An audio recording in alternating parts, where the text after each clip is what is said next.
За та бүхэндээ өглөөний мэнд хүргэе.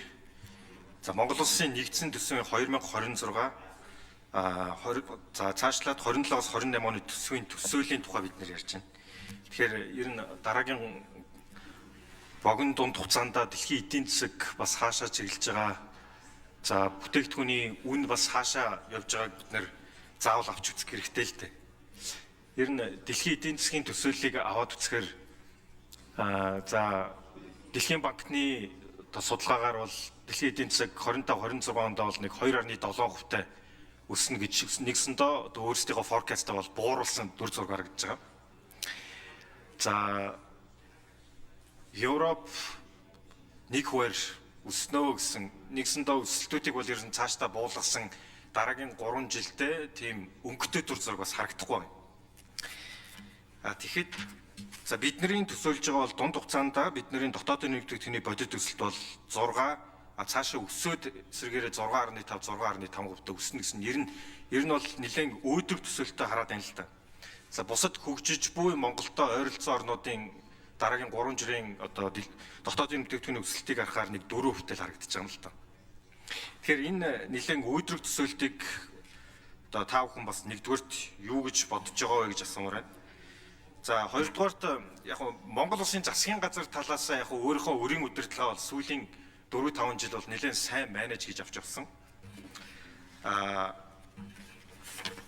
Гэхдээ нэг зүйлтэй харьцуулмаар байна. Оюун толгой төсөлтэй харьцуулмаар байна. Оюун толгой төсөлтөөр Монгол Улсын эдийн засаг дээр байгаа зээлээс илүү том зээл явж байгаа. 20 орчим тэрбум долларын зээл. Тэрний хүүн хідгэж оюун толгой төсөлтөөр байгаа харилцан хамаарал бүхий этгээдийн зээл гэж бидгүн ярьдаг. Нэгсэндээ Rio Tinto-гоос авч байгаа зээл 11.1% хүүтэй байдаг. Энийг сая жишээлбэл хамгийн сүүлд Улаанбаатар хотын босгосон бондын хүү 775 гэж гарсан байна. Нэгсэндээ бидний энэ хоёр хүүний зөрүү 335. Оюун толгой төсөлтөөр бид нэр бараг 20 орчим тэрбум доллар дээр тэгэхээр бид нэр илүү 335% хүүгээр илүү төлж байгаа ийм дүр зураг харагдаад байгаа байхгүй. Энэ бол макро эдийн засагтаа бас нэлээд нөлөөлөх зүйл шүү дээ.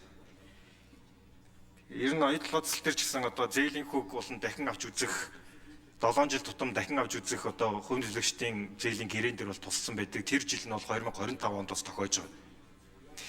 Тэгэхээр энэ тал дээр бас ямар байр суурьтай байгаа юм болоо гэсэн хоёр багц асуултыг асууад хариулт авч байгаа гэсэн. Тодорхой.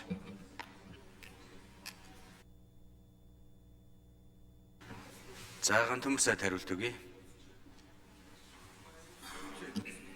Яг бид нар бол зөвхөн нүүрсэн дээр авж байгаа цохилтоо эдийн засгийн өсөлттэйгээ шууд уйж хараад бол хэрэггүй л дээ. Дэлхийн нийт бол өөрийнхөө эдийн засгийн өсөлтийг бууруулж харж байгаа нь бол тодорхой байгаа. Маш их эрсдлийг хилж байгаа.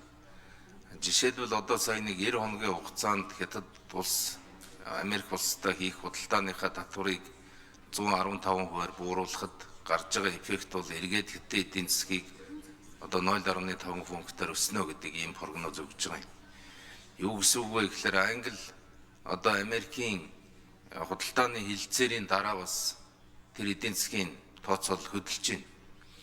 Тэгэхээр бол маш их бужигнаантай байна гэдгийг л харж байгаа. Бид нар дотоод нөөцөө бүрэн дайчилж чадвал бид бол жишээ нь нүүрсний үнийг $80, $77 гэдэг ингээд даруй төлбөр тооцож байгаа шүү дээ. Бидний өөрийнх нь үйлдвэрлэх чадвар, дээр нь нэвтрүүлэх чадвар бол асар их нэмэгдсэн байгаа шүү гэдгийг бид нар харж байгаа. 6%-аас дээш өсөөд илүү халалт явах юм бол өөрөө энэ эдийн засгийн паникт орох юм байна гэдэг зүйл бол бас харагдаж байгаа. Тийм учраас бол их тийм 5-аас 6% өсөлт гэдэг бол өөрөө манад бол их тогтвортой байх юм байна. Айхтар халалтгүйгээр болох юм байна гэдэг ийм зүйл байгаа юм шүү. Нэг. Хоёрдугаарт ер нь оюун толгой төсөл эхлэхдээ бол хамгийн өндөр эрсдэлтэй төслүүдийн нэг байсан. Улс төрийн нөхцөл байдал тогтворгүй, гэрээ хилцээр нь баталгаагүй, олон улсад байгаа нэр хүнд нь бол ямар хэмжээнд байлаа. Тэр үед бол олдож исэн мөнгө бол үнэтэй. Одоо бол оюун толгой төсөл баталгаатай. Татварынхаа маргаануудыг шийдчих юм бол энэ бол ажил хийгээд суртсан тэр 1 км-ийн доороос металлаа гаргаад бүтээгдэхүүнээ гаргаад чадж байна. технологи нь шийдэгдсэн. Тийм учраас бол таны хэлдгээр зээлийнхээ хүүг бууруулад явах болцоотой. Зээлийнхээ их үсвэрийг ч гэсэн солих болцоотой. Гэхдээ энэ бол йогийн одоо хилцээр хийх асуудлаа гэж ингэж харж байгаа. Засгийн газар буюу засгийн манай 34%